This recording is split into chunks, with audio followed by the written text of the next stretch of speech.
ಪ್ರಶಾಂತಮನಸಂ ಹೇನಂ ಯೋಗಿನಂ ಸುಖಮುತ್ತಮಂ ಉಪೈತಿ ಶಾಂತರಜಸಂ ಬ್ರಹ್ಮಭೂತಮಕಲ್ಮಷಂ ಯುಂಜನ್ನೇವಂ ಸದಾತ್ಮಾನಂ ಯೋಗಿ ವಿಗತಕಲ್ಮಷಃ ಸುಖೇನ ಬ್ರಹ್ಮ ಸಂಸ್ಪರ್ಶಂ ಅತ್ಯಂತಂ ಸುಖಮಶ್ನುತೆ.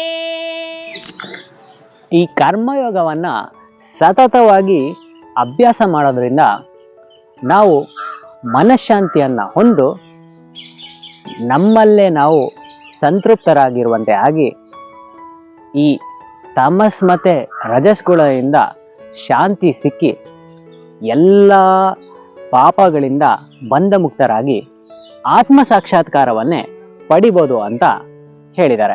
ಹಾಗೆ ಈ ಬ್ರಹ್ಮನಲ್ಲಿ ಒಂದಾಗುವಂತಹ ಸ್ಥಿತಿಯನ್ನು ನಾವು ಹೊಂದಬಹುದು.